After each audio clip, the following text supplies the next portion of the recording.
From those around, I hear a cry. The Quran says, you are busy piling up, calculating, developing your careers, your money, your occupation, your wealth, until you visit the graves.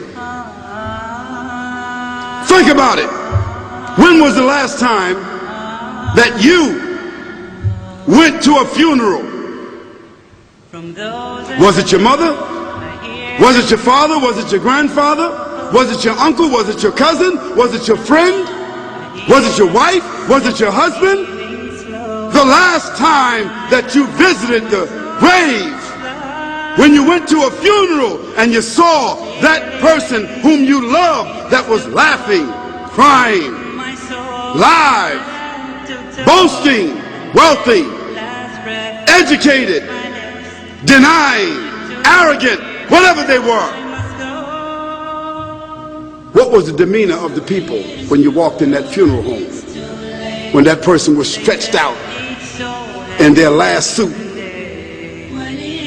What was the demeanor? Were the people cracking jokes? Were they dancing? Were they clapping and singing songs? No. Silence. Melancholy. Trauma. Why? Because every person that walked in that room, seeing that person stretched out, the first thing they thought about was not the person. The first thing they thought about was that one day this will be me. So Allah said, Alhaakumut takathur. All of us, all of you are engaged in running your mouths, doing your business, multiplying, buying houses, cars, business, whatever you're doing. And when you're told about God, religion, life, morality, you're saying, look, I ain't got no time for that. I got no time for that. I don't want to hear that. I don't even believe in God. Matter of fact, I don't even know if I'm going to die, and if I do, maybe I'm coming back again. As a matter of fact, science is so sophisticated that I think really that they're on the verge of being able to solve the whole thing of death soon. We ain't got to die. If we got enough money, we don't even have to die. See how arrogant people can be until they visit the funeral house. And then after you go to the funeral house, if you got the guts, if you're able to do so, you go to the grave. And now this is another scenario. And you say to yourself, is that it? I mean, 50, 60 years, scraping, struggling, scheming, lying, stealing, fornicating, jumping up and down, begging, working, and this is the end of it? I mean, is this what's going to happen to me? Are they going to be dropping me into a hole in the ground? A hole in the ground, the same hole that a cat digs after it defecates. Just a little deeper.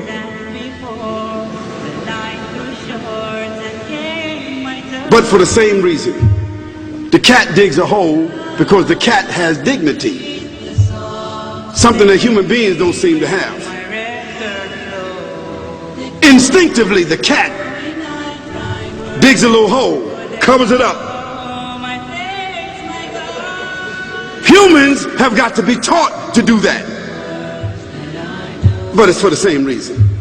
So you and I, we're going into a hole a little deeper than the one the cat dug.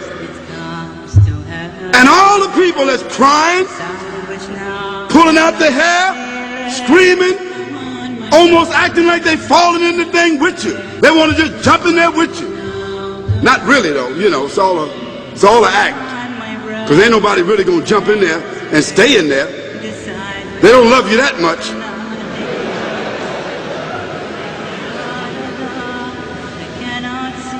And then after all the shoveling, get done, and they fill it up, and the box, you can't even see the box no more, the coffin that cost $5,000.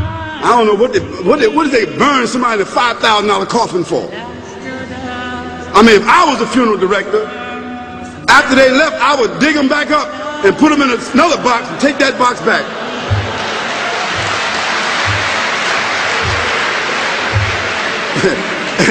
and honestly, I'm telling you, that's what they do. Yeah. So after all the money and all the drama, and they dig that hole and put you in there and cover you up, and everybody goes back to the place, go back to mama's house or daddy's house or whoever's house, and we cook some chicken or whatever it is, and we do a little dancing and drink some scotch and forget all about that person, and then we want the lawyer to come now and talk about, divvying up the spoils.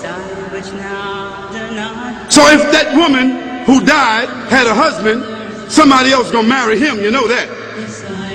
And that man who died, that woman, in about 6 months or a year of grieving or whatever it is, she gonna come to understand that she needs somebody else to be with, so she gonna marry somebody. So that means if his suits are still in the closet and he can fit them, who gonna wear them? So it really means that after all this time, and the people walk away from that grave, it's over. What about that person in the grave? What's happening? Because you know and I know that death is almost like sleeping. Death is like sleeping. Your body is gone. Your body is dead. Your spirit is gone, but your consciousness is there. Yes, brothers and sisters, you and I are going to know when the people put us in that box and put us in the grave. We are going to know. Your spirit is gone. You can't shout. You can't call out. You can't say, don't leave me here. But you're going to be hearing and you're going to be seeing, because that's a different kind of consciousness. But you can't move. And in that grave, this is when the real trauma is going to begin. Because there's a reason for humans to go inside the grave. If the Creator wanted to, He could have caused us to live and then disappear into the atmosphere. But He didn't. He caused us to go into another womb called the tomb. You started out in the womb of your mother, and you wind up in the womb of the earth called the tomb. From the womb to the tomb. This is the whole trip. And this is what you have to think about. That grave is going to be a place of drama and trauma. A place where you're going to be questioned before you're resurrected. What happens in the winter?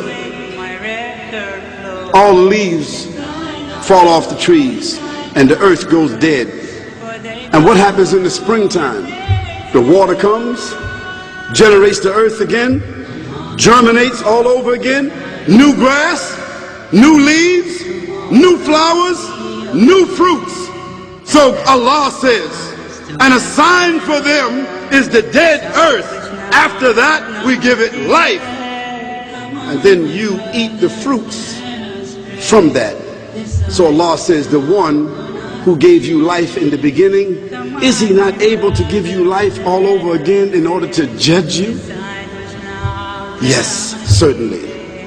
You may want to deny it because you don't want to be judged, but you will be judged.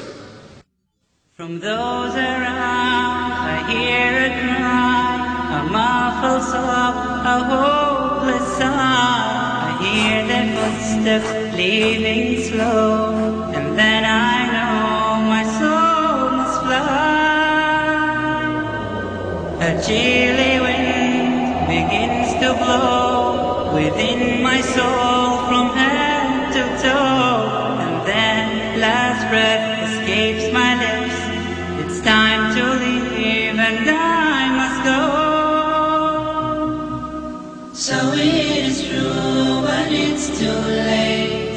They said each soul has its given day, When it must leave its body's core and meet with its eternal fate. Who mark the words that I do say?